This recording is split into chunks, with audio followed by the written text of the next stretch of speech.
tome su lugar. Yo quería hablarle, hermano, fíjese que estaba estudiando un poco acerca en el libro del Éxodo, por ahí en el capítulo 14, hay una parte en la escritura donde usted se recordará que el pueblo de Israel sale de Egipto. Usted se recordará que el Señor, con mano fuerte, dice la Biblia, toma a su pueblo de la esclavitud y lo lleva a través del desierto, siendo guiados por Moisés, a una tierra que él tenía preparados para ellos. Lo que Dios quería para su pueblo era que el pueblo viviera en un lugar de bendición. Diga conmigo, un lugar de bendición. Dios, hermano, no tiene pensamientos de mal para sus hijos. Dice la palabra del Señor, porque pensamientos de bien tengo para vosotros y no de mal. Una de las cosas que mi Biblia enseña es que Dios quiere obrar en nuestras vidas para nuestro propio bien, dándonos primeramente la salvación de nuestra alma, que va siempre por delante. Hermano, yo siempre me gusta recalcar esto, apuntalar esto, porque si Cristo Jesús vino a la tierra, no fue solo para darnos prosperidad, no fue solo para darnos sanidad, no fue solo para darnos, hermano, otras tantas cosas que, si bien es cierto, nos la puede dar. El propósito principal por el cual Jesús vino a la tierra es para libertarnos de todos nuestros pecados. El que está a la par, hermano, no lo vea por favor, pero el que está a la par y el que está enfrente también, estábamos cautivos del pecado. La palabra del Señor, mirábamos el martes, decía el apóstol Juan, que el que hace pecado se hace esclavo del pecado. Mirábamos entonces que había ciertas cosas que trabajaban o que habían estado trabajando en nosotros antes de venir a Cristo, antes de que viniera el Salvador a nuestras vidas. Hermano, una de las cosas por las cuales el Señor vino a la tierra, dice en Lucas capítulo 4, y yo la ponía por ahí con letras un poquito más grandes, es que Él venía a proclamar libertad. Es decir, Él venía a anunciar libertad. Él venía un proclamador, un heraldo, una persona que anunciaba algo.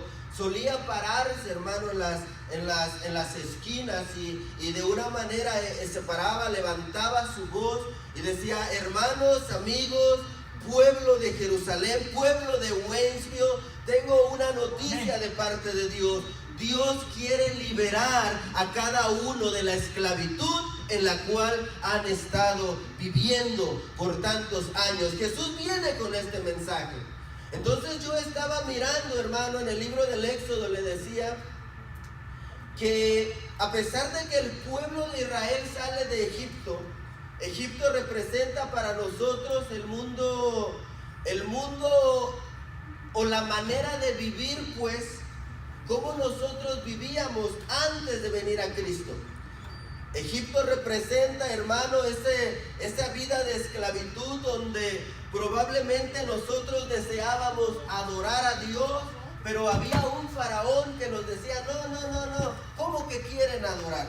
Vamos a darles más trabajo, vamos a darles más cargas, vamos a darles más tareas. Y de alguna manera Faraón no permitía que el pueblo de Israel saliera al propósito que Dios le había preparado ya. Dice mi Biblia que cuando, después de varias manifestaciones del poder de Dios, hermano, vienen 10 plagas a Egipto, vienen 10 plagas donde la mano de Dios se pone fuerte sobre cada uno de los dioses que gobernaba Egipto. Cada plaga que usted mira en el libro del Éxodo en contra de Egipto es una manera de avergonzar a cada uno de los dioses que gobernaba en esa ciudad o en ese país, terminando con Faraón. Pero después de todo esto, el pueblo de Israel sale. El pueblo empieza a caminar en la travesía del desierto, y dice mi Biblia que cuando el pueblo lleva un tiempo ya caminando, Faraón empieza a pensar, ¿cómo que el pueblo se fue? ¿Cómo que dejamos ir a los esclavos?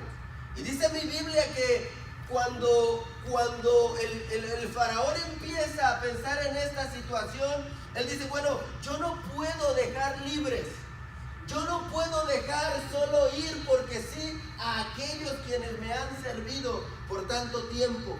Hermano, déjame decirte que cuando tú y yo empezamos a desear, empezamos a tratar de buscar a Dios, el enemigo se va a tomar una determinación muy en serio. ¿Cuál es, pastor? Te va a perseguir. Va a querer que regreses y que le sirvas como antes le servías. Va a querer detenerte, va a salir. Dice mi Biblia que el faraón preparó su ejército y preparó su ejército para ir en contra de los que habían salido libres.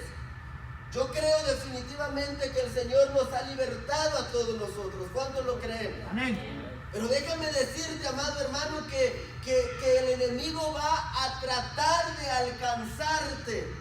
¿Para qué? Para hacerte volver una vez más. Esa es nuestra lucha.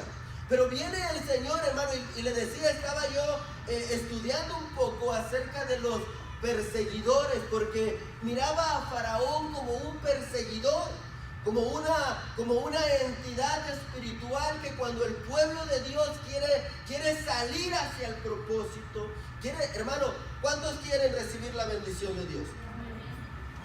¿Cuántos quieren vivir en la tierra que Dios nos prometió? Amén. Pero para poder llegar allá, tenemos que primeramente salir de la esclavitud y después tenemos que saber que el enemigo no se va a quedar con los brazos cruzados. De ahí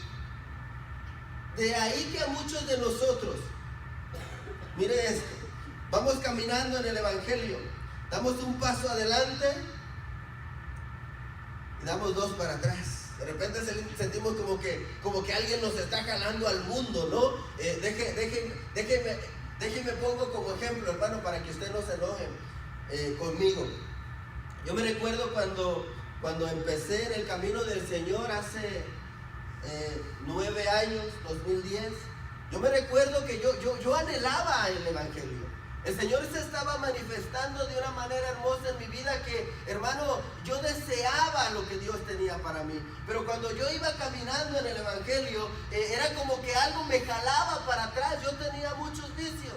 No le voy a decir cuáles, para no ensuciar sus castos oídos.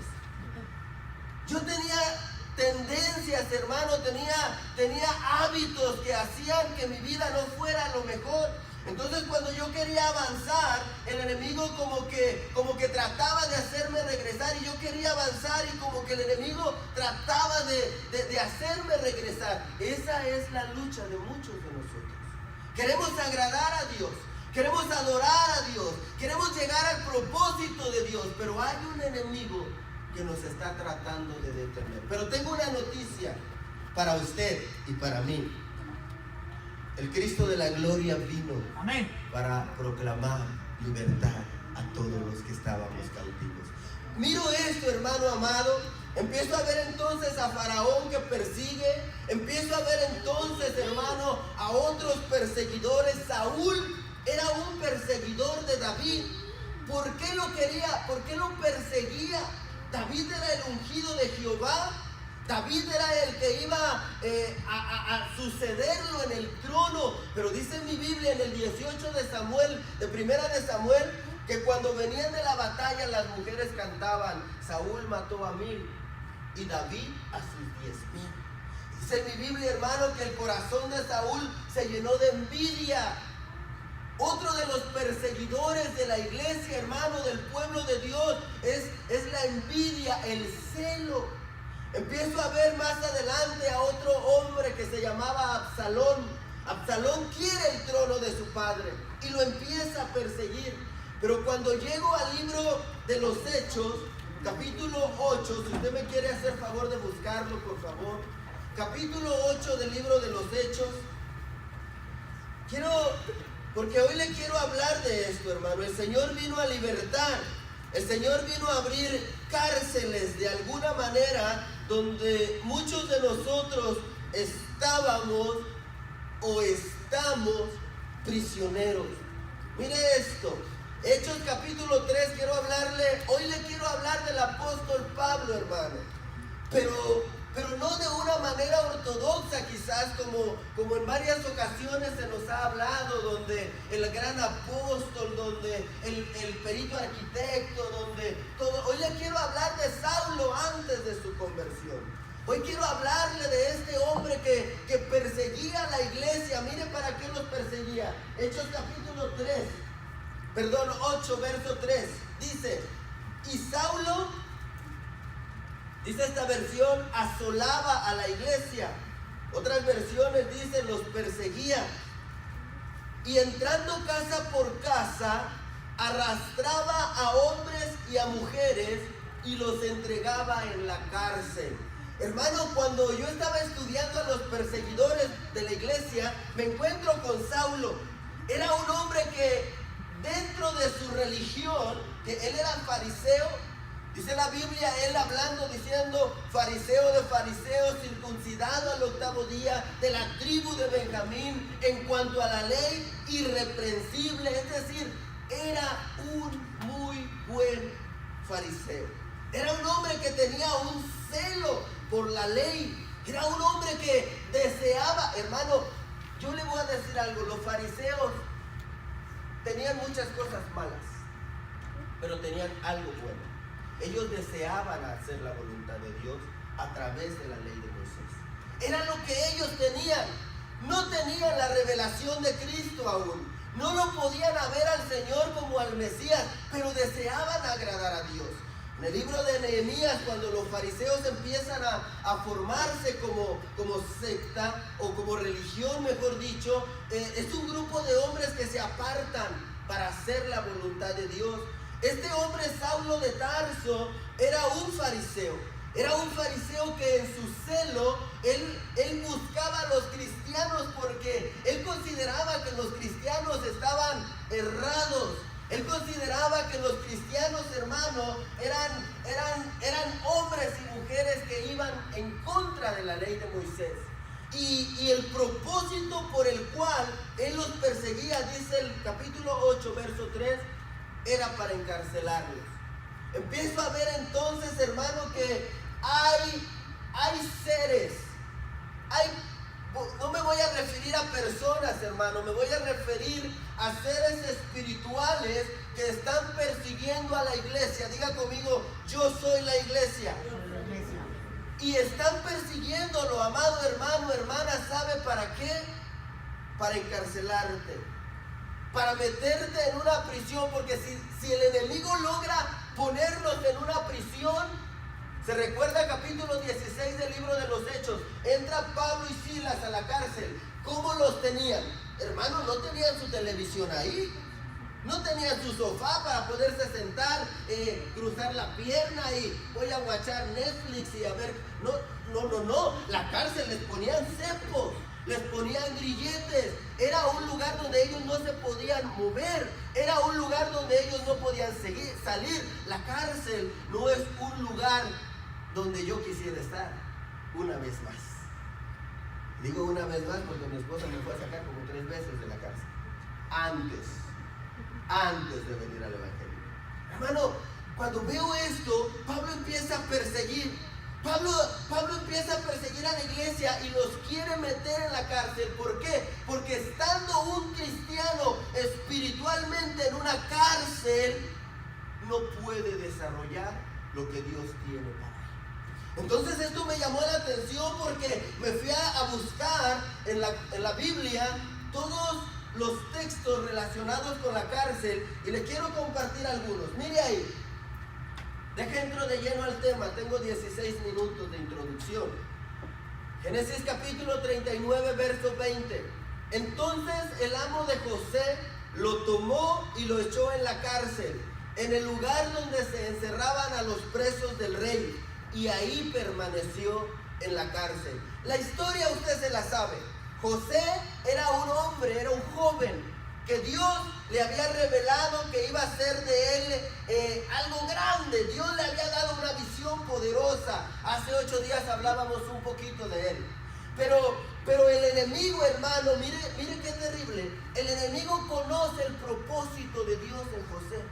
Le voy a decir esto. Cuando Dios dio una palabra para usted, cuando Dios dio una palabra para su familia, el enemigo se lo tomó muy en serio. ¿Sabe por qué? Porque el enemigo conoce a Dios. Dice la Biblia en Ezequiel 28, Isaías 14, que Satanás era un querubín hermoso. Delante de la presencia del Señor estaba.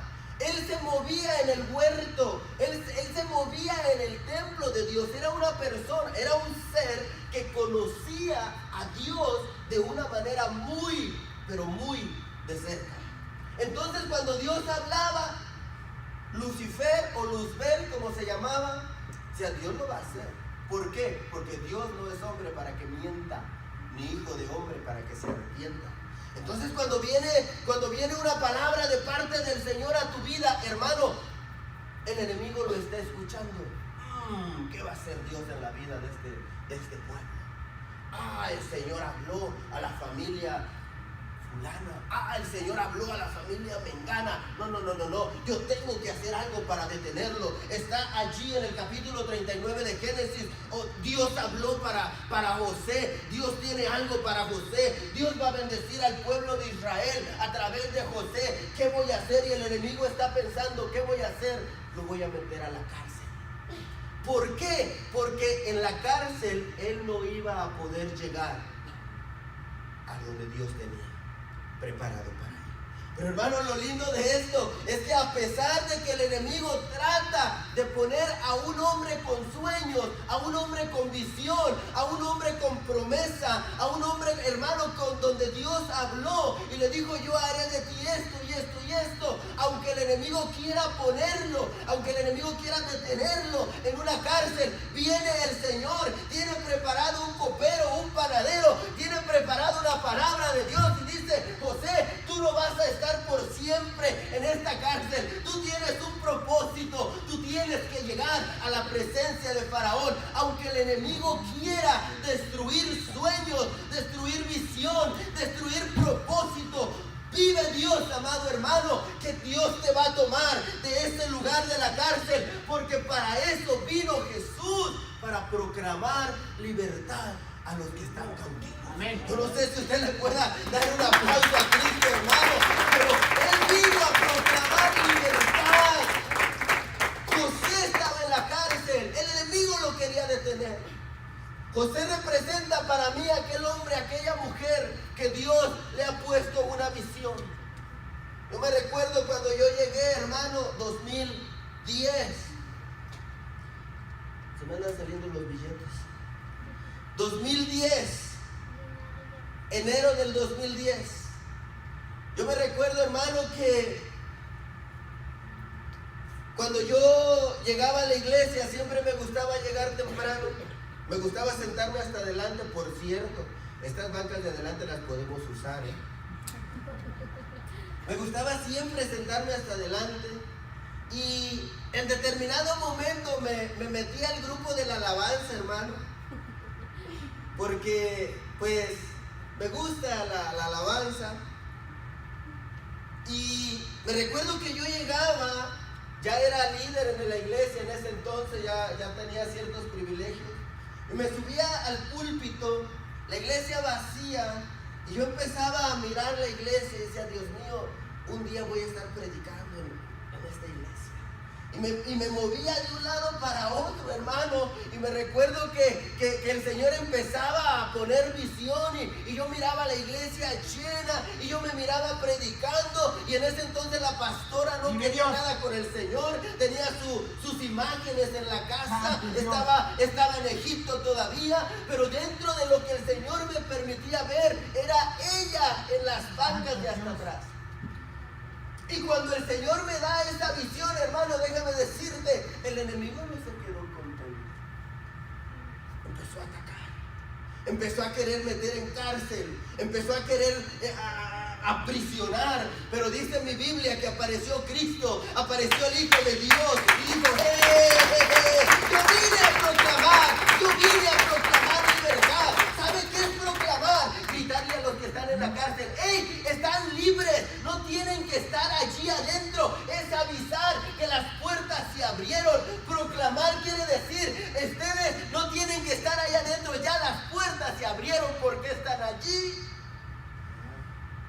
Él vino a anunciar eso, hermano.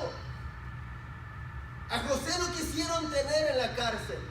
No querían que se desarrollara el propósito de Dios en su vida. El enemigo no quiere que el propósito de Dios en tu vida se desarrolle. El enemigo quiere tenerte, hermano. Ayer hablábamos acerca de reacciones familiares. Ayer predicábamos un poco de eso. El enemigo quiere tener los matrimonios, hermano, esposos en contra de las esposas, padres en contra de los hijos.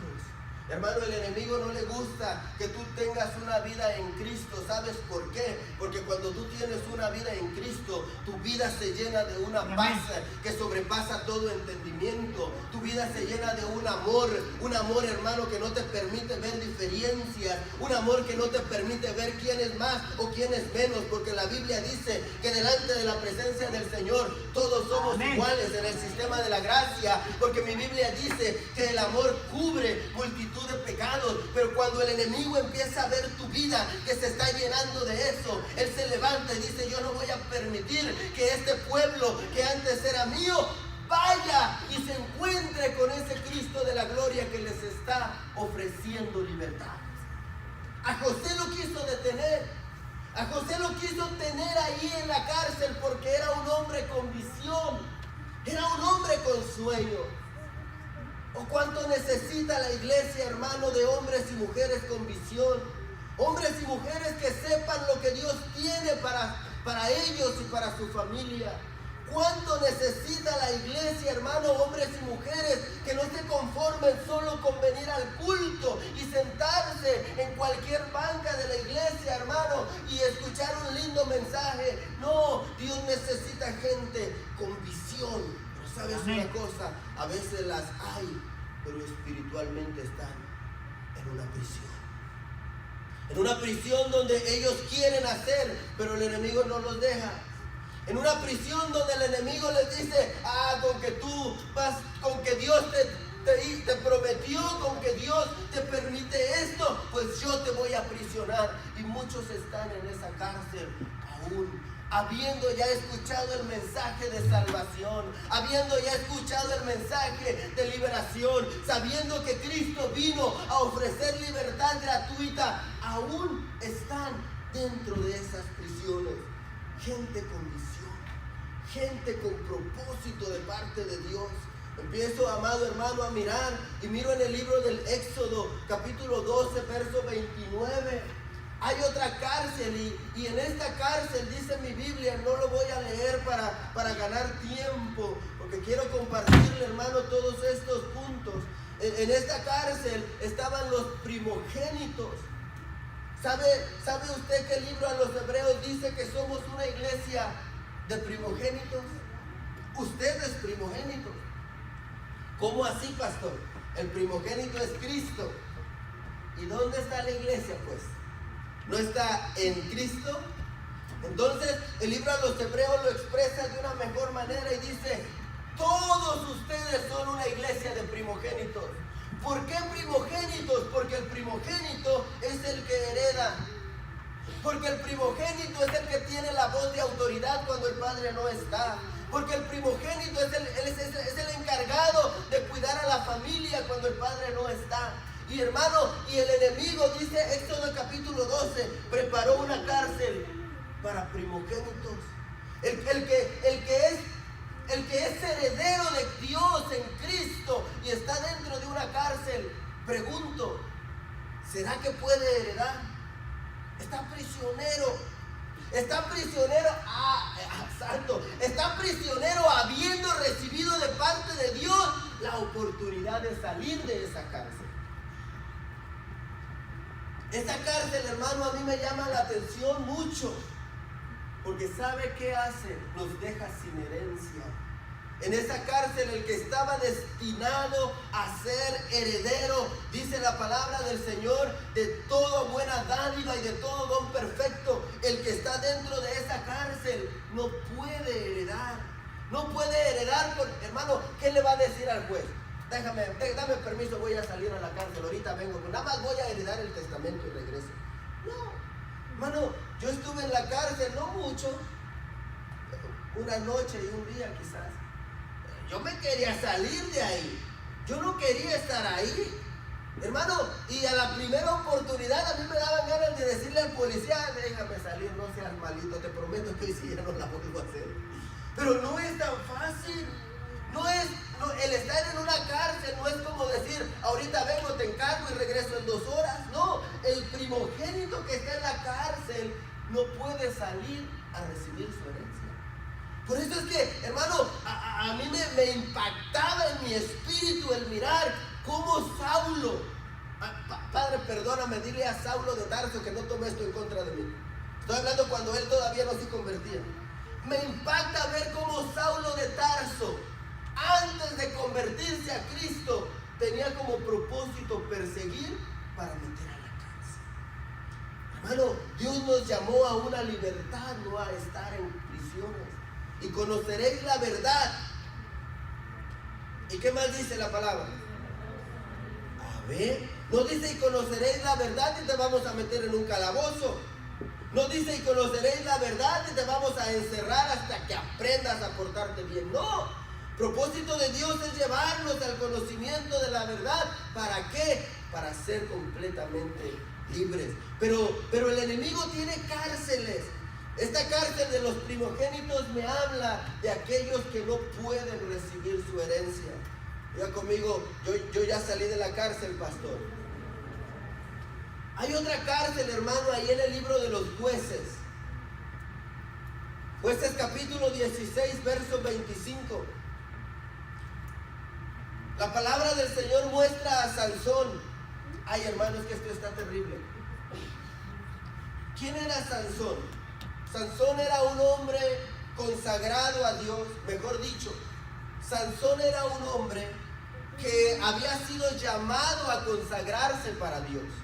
Había sido un hombre que antes de que él naciera viene el ángel del Señor, habla con sus padres y les dice: mira, vas a tener un bebé, vas a tener que cuidarte de esta manera, no vas a beber sidra. ¿Por qué? Porque el bebé es un nazareo, va a ser un muchacho consagrado al Señor, no se va a cortar el cabello, la navaja no va a pasar por él, no se va a acercar a los muertos, no se va a acercar a las vides, no va a beber licor. Le dieron una lista de situaciones a Sansón. ¿Por qué? Porque él iba a ser uno de los jueces de Israel. Iba a ser un hombre al que Dios levantó. ¿Para qué? Para libertar. El propósito de Dios en este siervo, hermano, el nombre de Sansón quiere decir como el sol. Era un hombre que además de su fuerza iba a hacer que los que estaban espiritualmente en la oscuridad pudieran ver. Ayer en la escuela ministerial hablábamos del candelero. El candelero era una pieza de oro más o menos de esta altura, con un valor aproximado, dicen los que saben, como de $700,000, porque era de puro oro. Pero el trabajo del candelero era propiciar luz al lugar santo. El lugar santo era un lugar oscuro, cubierto de pieles de diferentes tipos. Era un lugar oscuro que para que el pan de la presencia y para que el altar de incienso se pudiera mirar, tenía el candelero que estar encendido. Sansón era un hombre que su nombre significaba como el sol. Él venía con una fuerza de parte de Dios, hermano. Hay quienes dicen esto, que Sansón no era fornido. Es decir, no vaya a pensar que a Sansón caminaba por las calles de allá y sacaba el pecho y metía la panza y los cuadros acá y los conejos acá brincaban de un lado para otro. Sansón no era así. Sansón tenía una unción especial. Probablemente, hermano, probablemente era delgado. Probablemente no era así como nosotros nos lo imaginamos. Pero cuando la fuerza de Dios venía, él era terrible. Él había sido llamado para que a través de él Dios quebrantara a los filisteos. Pero ¿dónde está Sansón ahí? ¿Dónde está? ¿Por qué? ¿Por qué Sansón está en la cárcel si era un hombre llamado por Dios antes de su nacimiento? ¿Por qué Sansón está en la cárcel, hermano? De aquí pudiéramos hablar mucho. De aquí podemos sacar un tema familiar y decir, los padres debían de haber enseñado a su Sansón a caminar en el nazareato que él tenía. De aquí pudiéramos sacar temas familiares donde los hijos deberían de obedecer a los padres. ¿Por qué? Porque a Sansón le decían, ¿por qué te vas a casar con una filistea, mi hijo? Si acaso no hay gente aquí en Israel. Y Sansón decía, no, es que a mí me gustan las filisteas. Están más bonitas que las hermanas. Las hermanas no enseñan nada. Y las filisteas hasta acá, mira. Y las hermanas hasta acá. No, yo hermanas no quiero, decía Sansón. ¿Por qué los padres no le decían a sus hijos? ¿Por qué Sansón no era reprendido severamente? Pero dice mi Biblia que ahí Sansón está en la cárcel. Está en la cárcel siendo ahora él, hermano, el que divertía a sus cautivadores. Hermano, cuando yo miro a Sansón en esa cárcel, digo, Dios mío, este no era el propósito de Dios para él. Es como que si usted tuviera un propósito de parte de Dios y usted viviera en una cárcel donde no se puede realizar ese propósito. Es como que si el Señor quisiera hacer que a través de usted, el pueblo que está en derredor, recibiera palabras de liberación, palabras de bendición, palabras de restauración. Pero Sansón está en la cárcel. Es como que si Dios quisiera hacer algo a través de usted y nosotros por lo que usted quiera terminamos dentro de una cárcel. Hay perseguidores que buscan que el pueblo de Dios esté dentro de una cárcel. Sansón por mucho tiempo no pudo realizar el propósito que Dios tenía para él. Sansón por mucho tiempo, hermano, él sabía que Dios, hermano, el Espíritu de Jehová venía y él tomaba una fuerza terrible. Él sabía lo que tenía de parte de Dios. No era que le profetizaron y él esperaba la promesa, no, él participaba de la promesa. No tomó en serio la unción, no tomó en serio la santidad, no tomó en serio la manera como Dios quería que viviera y terminó en una cárcel. Cuando yo miro esto digo, Dios mío, esto está terrible, porque él era un hombre de ministerio. Un hombre que no era para que él estuviera, hermano, perdóneme, era un hombre al que Dios había preparado para ser juez. Pero estaba en una cárcel. ¿Por qué? Porque no quiso respetar autoridad. No quiso respetar autoridad de su familia, de sus padres. No quiso vivir en consagración, en la santidad que demandaba su llamamiento. No quiso vivir, amado hermano, de acuerdo a las leyes y a las ordenanzas que el libro de Levítico enseñaba para todos aquellos que eran llamados al nazareato. Él no quiso. Y como él lo quiso, vino el perseguidor y lo puso en una cárcel. Lo puso en una cárcel, ¿para qué? Para que ahí se tomaron las vacaciones. No, para destruirlo. Sansón muere dentro de una cárcel. Hermano, yo miro esto y digo, Dios mío, con razón Isaías profetizó lo que Lucas capítulo 4 dice. Jesús hablando dice, hey muchachos, yo vine con un propósito, vine a proclamarles libertad. Hermano, es que a mí me asombra porque ni siquiera dice, vine a abrir las puertas. Es como que si las puertas ya estaban abiertas. Es como que si la puerta de la cárcel ya estaba abierta y él solamente les dijo, get out of there. Come on para acá afuera. Hay veces, hermano, que estamos tan acostumbrados, ponga atención a esto. Hay veces que estamos tan acostumbrados a nuestra cárcel espiritual que Cristo ya la abrió, pero nosotros no nos atrevemos a salir. Hay veces que, yo no sé si usted ha visto una figura de bueno, yo la miré con un caballo, donde un caballo está amarrado de una silla, de esas de plástico, y el caballito está así amarrado a la silla. Y el caballito no se mueve. Y cuando se mueve nada más le hace así. Y le hace así. Y una pregunta, ¿acaso el caballo no puede moverse con tu silla? Es un animal fuerte. ¿Pero por qué no lo hace?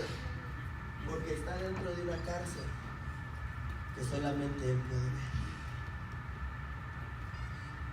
Hay cárceles, amado hermano, que solamente nosotros podemos ver cuando Cristo ya las quitó. Por eso dice Lucas 4, yo vine a proclamar libertad a todos los que estaban. No dice a todos, hermano, no dice a todos los que están. Dice a todos los que estaban cautivos. Yo les vine a proclamar el año favorable de Jehová. Yo vine a decirles, muchachos, yo vine con este propósito. Ya no tienen que estar oprimidos. Pero el perseguidor está interesado, hermano, en que usted siga como el caballito. Perdón, no se vaya nada. Sigamos como el caballito. Ay, pastor, es que yo quisiera moverme, pastor. Tengo una visión, pastor.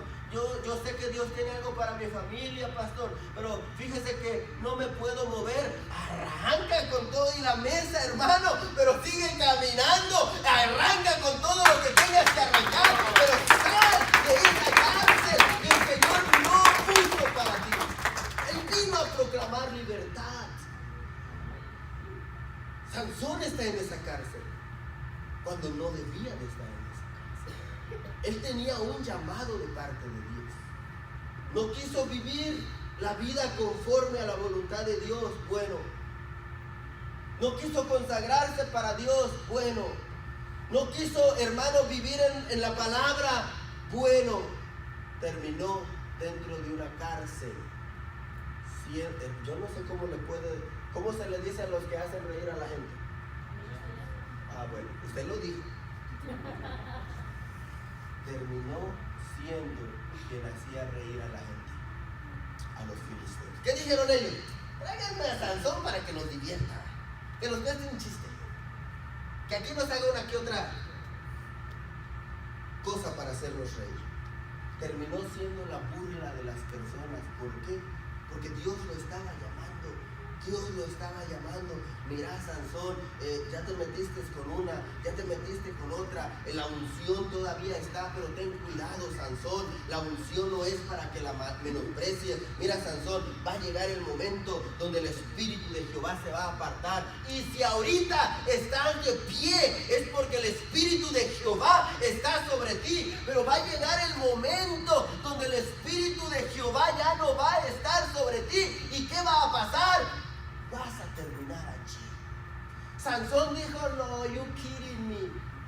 No, that's not right, pastor. Digo, eso no es cierto. ¿Cómo pues va a ser así? Y llegó el momento donde Dalila le cortó las trenzas. Consejo, no se duerman las piernas de su esposa. Los que son casados. Hermano, a mí me encanta, entre paréntesis, para que no se me vaya a dormir, a mí me encanta dormirme en las piernas de mi esposa, pero a ella no le gusta mucho. Pero cuando leí esa parte de la Biblia dije, madre, mejor ya no. Un día va a amanecer pelón, un día va a amanecer sin hermano. Sansón perdió lo que Dios tenía para él. ¿Por qué? Porque no quiso guardar su consagración. Porque no quiso caminar conforme a lo que la palabra del Señor decía. No era el propósito, pero terminó así. Otro que a mí me llama la atención, mire esto, me voy a brincar esto por cuestión de tiempo. Ahí hay un profeta que está en la cárcel, pero le voy a hablar de este hermano, que está en Mateo capítulo 5. Mateo capítulo 5, verso 25, dice la Biblia de la siguiente manera: reconcíliate pronto. Ya conmigo, reconcíliate. Reconcíliate pronto con tu adversario mientras vas con él por el camino. No sea que tu adversario te entregue al juez y el juez al alguacil y seas puesto en la cárcel. Este texto, hermano, está hablando Jesús. está hablándole al pueblo, está hablándole a sus discípulos y le está diciendo, mira muchachos, hay algo muy importante que ustedes tienen que aprender, hay algo muy importante que ustedes tienen que poner en obra. La vida es así, todos empezamos a tener situaciones, perdón, estoy parafraseando, todos empezamos a tener situaciones difíciles. Yo me peleo con el hermano se pelea con la hermana, el hermano se pelea con el hermano, estamos en una vida así. Pero tengan cuidado, porque si en ese caminar no se reconcilian, ¿dónde van a terminar?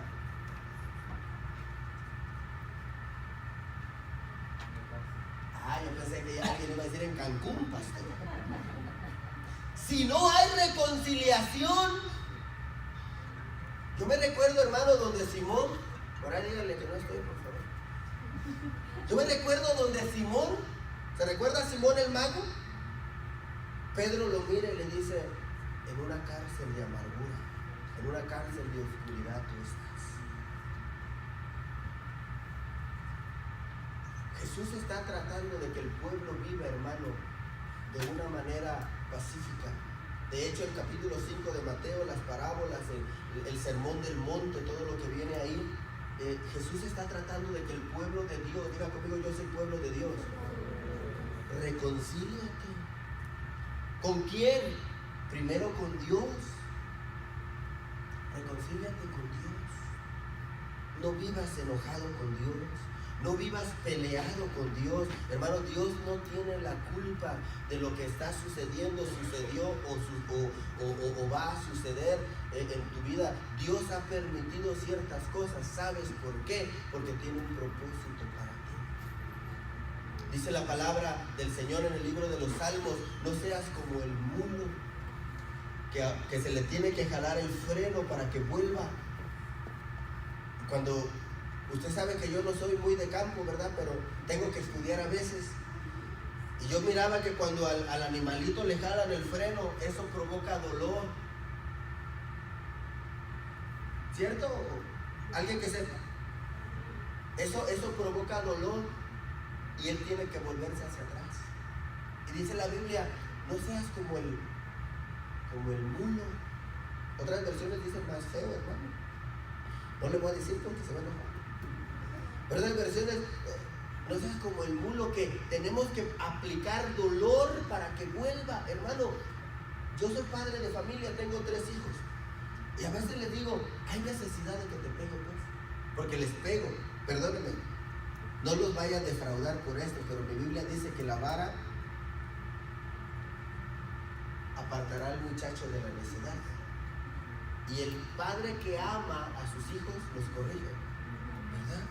Entonces, a veces yo tengo que poner corrección en mi hogar y tengo que agarrar mi cinto. Y a veces les digo, no hay necesidad que te pegues. Porque, hermano, cuando uno está dando el primer cintarazo, es como que uno lo sintiera. Hasta brinca.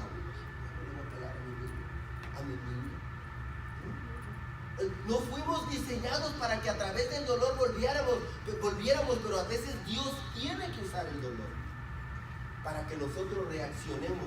Dice ahí, reconcíliate con Dios primeramente y después reconcíliate con tu prójimo. Reconcíliate, hermano. Dios no está dentro de su plan que vivamos enojados los unos con los otros. No, pastor, pero es que usted viera el desgraciado lo que me hizo. Reconcíliate. No, pastor, pero usted viera cómo es el ingrato. Reconcíliate. No, pero pastor, es que es imperdonable. Jesús le dijo a Pedro, ¿cuántas veces debo de perdonar?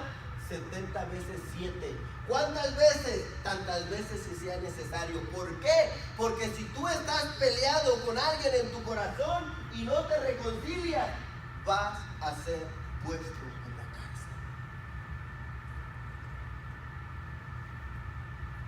Pastor, ya me está dando miedo. Qué bueno.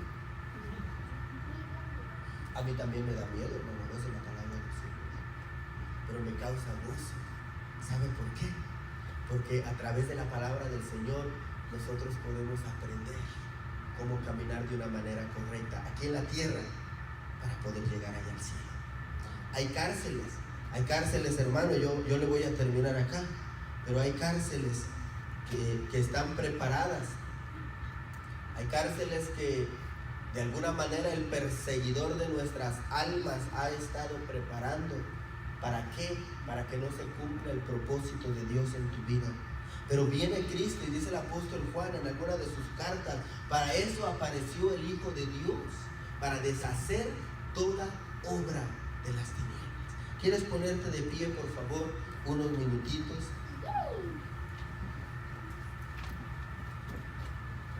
Hermano, hay una parte en la Biblia, en el libro de los Hechos, Hechos capítulo 12.